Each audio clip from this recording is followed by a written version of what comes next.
Hey everybody, it's your friend Kevin, and this is your vibe of the day.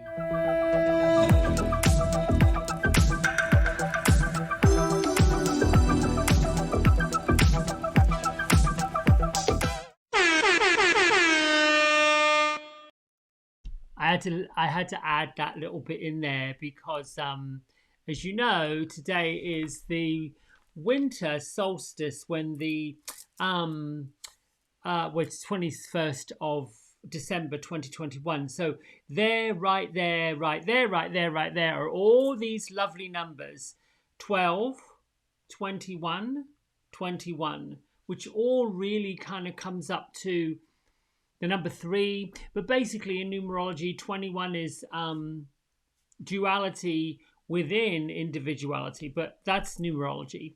What do I want to say about that? Really, for me, it is the cocooning of the year that we're in. You know, we've finished up. I always feel like the winter solstice is the finishing up of all things that need to be finished up in 2021, the year that's gone before. The transitioning from the autumnal season when the leaves are down, everything's completely quiet, and in the northern hemisphere at least, Mother Earth takes her respite. She goes back into the period of hibernation. Hibernation meaning not so much activity. And if you are those who follow traditional canonized religion, Christianity, Catholicism, and any other really traditional ceremonies, we're leading up to Christmas, the 25th. So a sort of somber time of the year, a time where we reflect on really the journey and the journey we've come, plus embracing the change that is going to be pivotal next, what's coming next. So right here in this time, it's the shortest day of the year in the northern hemisphere, likely the longest day of the year in the southern hemisphere. And how I look at that in the summer hemisphere, it's almost as if we watch the summer, we get to watch the southern hemisphere, see how things are likely going to occur, because let's face it, down in Australia, they're already ahead. Wherever you are, the time in Australia is further forward. So likely towards the middle to the end of whatever day that we're in. For them, you know, New Year's Eve, they always reach their new year several hours prior to the US. Let's see, what can I say about that? That's really what I've got to say. If you aren't really into a solstice ceremony, a solstice feeling, it might be time to adopt it. It might be time to find a solstice vibe. I love to light candles in the evening as solstice and just watch those flames dance and flicker and go. And there's a lot of Celtic music. Enya's got some beautiful Celtic music. It's just this lovely wintry celebration of all the things that have occurred and wiping the slate clean, cleaning away things, putting the year to bed. So we have that period of time between the 21st of December and likely after New Year where we get to rest, really rest. No doing, no shoving, no pushing, no carrying on. And then sort through how you want to emerge in 2022. This is a lovely, lovely, lovely, lovely time to really take back control of who you are, what you are. And having said that, so this morning I do my, meditation. I ponder and pick and look for sometimes guided meditation. Sometimes I just sit and look at the flame of candle. 15, 20 minutes is about all I give to myself, shutting the mind down. And I stumbled upon an attunement, which is a guided meditation for me, Archangel Azrael. Archangel Azrael is known as, in some texts, if you look it up online, known as the angel of death. I was happy to get to get it, not because I want to die. I mean, a lot of people say, "Oh my God, why would you want the angel of death?" No, it is basically Azrael is known as the archangel that allows souls to shift from the physical to the non-physical.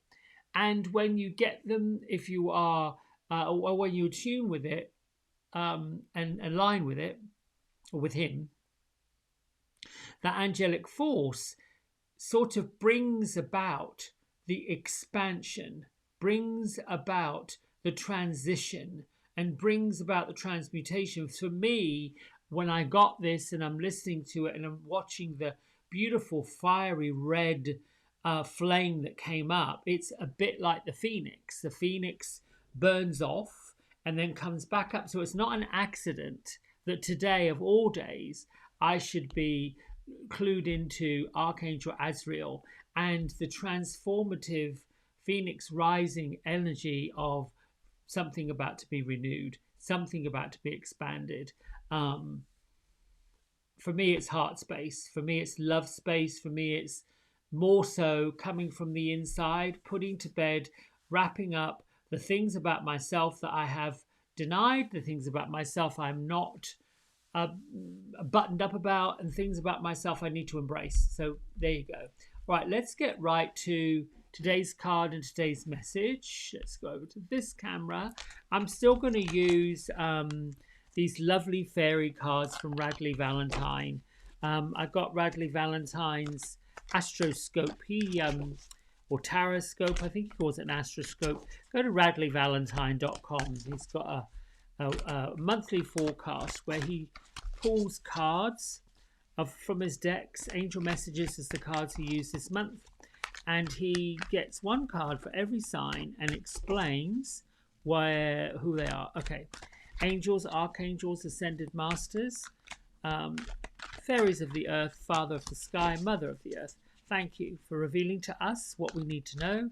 Through this oracle, it's my intent to bring light, to bring joy, to bring happiness, to bring something special on this day of solstice. All right, so I've shuffled up. I'm just literally going to pick up from the top of the deck, see what happens. The Knight of Spring. Well, knights in traditional tarot deck is like the young. Oh, I've got that bloody light there. Let's go over here a bit more so you can see. Let's just do it this way.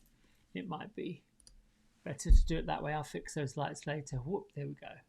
So Knight of Spring, innovative, inspiring, wise, theatrical, a financial windfall. Your leadership skills are needed right now. I like this picture of a fairy knight, crown on his head, beautiful wings, standing in a field with hay croppers. So talking about the leadership skills are needed, an unexpected supporter of your cause. So how do I interpret that for today, for the solstice, for the change? It would be that you don't need to be sitting in a pile of lack. I had a conversation yesterday with a good friend of saying, you know what, we must not be talking lack into our world, not be sitting it there. This is the time to look at the abundance and the blessings, the road, and the triumphs of survival, the triumphs of learning the lessons, the triumphs of getting over something, the triumphs of moving past the tribulations, and then embracing, celebrating all that you are, all that you've accomplished, all that what you did in this physical life, even if that says I made it, whatever age you are, whatever stage of life you're in, even if it just means saying, look, I came out of a woman's womb and I got here and this is it. I've made whatever I've made of myself.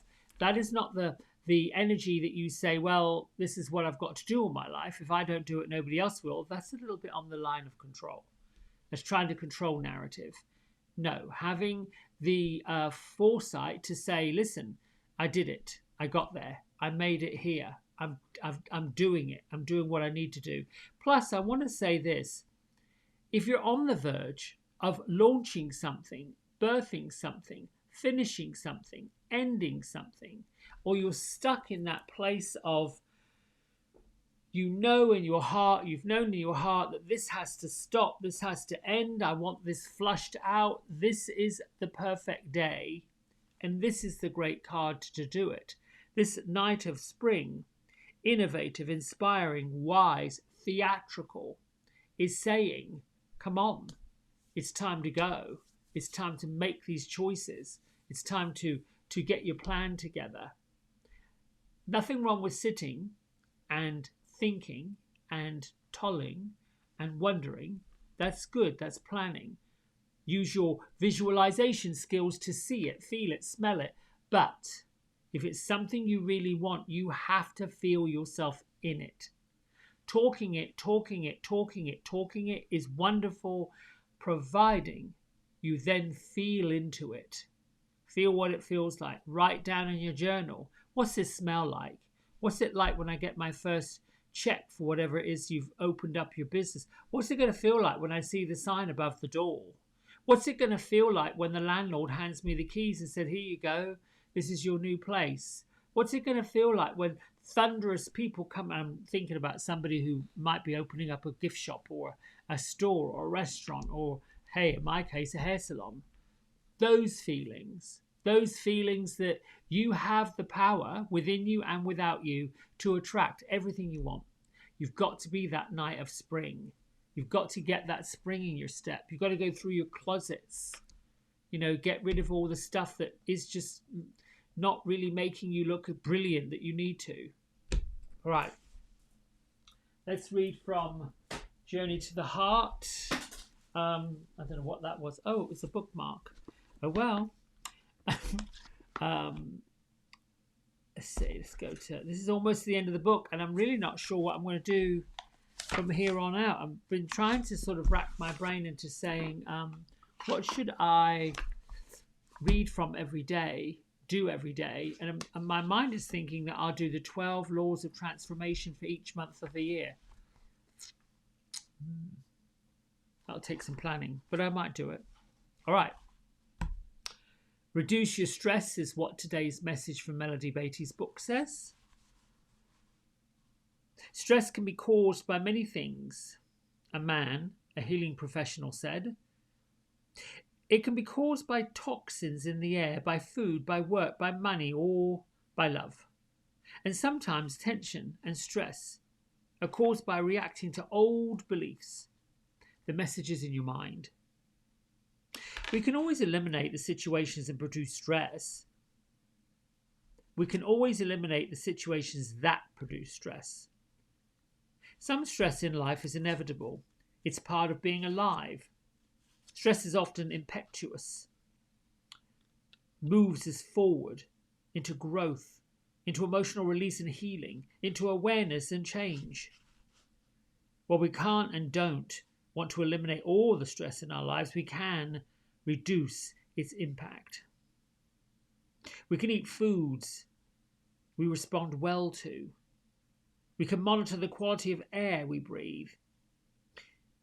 We can leave work or a love situation that has become too stressful.